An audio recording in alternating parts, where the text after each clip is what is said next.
नमस्कार मंडळी, मी नेहाज महाराष्ट्र व्लॉग्समध्ये तुमच्या सर्वांचं स्वागत करते। आषाढी एकादशीनिमित्त मला अर्धा किलो शेंगदाण्याची लाडूंची ऑर्डर होती। तर इथे ना आपण शेंगदाणे लाडू साठी मी 2 वाट्या शेंगदाणे घेतलेले आहेत।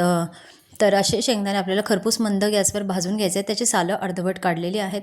त्यानंतर जेवढा गूळ घेतला आहे जेवढे शेंगदाणे घेतले तेवढाच आपल्याला इथे गूळ घ्यायचा आहे। तर इथे 1 वाटी शेंगदाण्यासाठी बरोबर 1 वाटी गूळ हे प्रमाण आपल्याला इथे घ्यायचं आहे।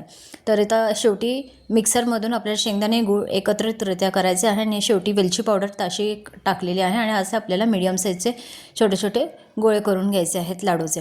तर आपले हे असे लाडू तयार झालेले आहेत।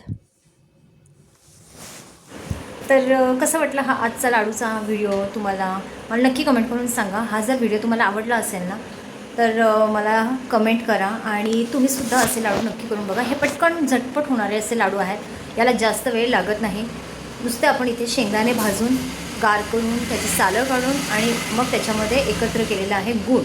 इथे आपण तुपाचा वापर बिलकुल केलेला नाही आहे आणि इथे तुम्हाला ड्रायफ्रूट्सचा वापर करायचा असेल तर तुम्ही तुमच्या आवडीप्रमाणे इथे ड्रायफ्रूट्स थोडेसे तुपावर भाजून मग मिक्सरला बारीक करून ड्रायफ्रूट पण ॲड करू शकता तुम्ही। तर हे मस्त होतात लाडू। तर या आषाढी एकादशीला तुम्ही नक्की ही रेसिपी करून बघा, जर तुम्ही केले नसतील तर। आणि जर केले असतील तर काहीच हरकत नाही आहे मंडळी, असे लाडू करून बघा। आणि असा एक लाडू तरी ना मुलांना खायला दिला गेलाच पाहिजे, कारण हे खूप हेल्दी लाडू आहेत आणि ह्याच्यामध्ये पूर्णपणे शेंगदाणे आणि गूळ घातल्यामुळे याच्यातनं रक्ताची कमतरता जी जर असेल एखाद्याच्या शरीरामध्ये ना, तर हा लाडू नक्कीच उपायकारक असा आहे। तर भेटूयात पुढच्या भागामध्ये। आत्तासाठी बाय बाय।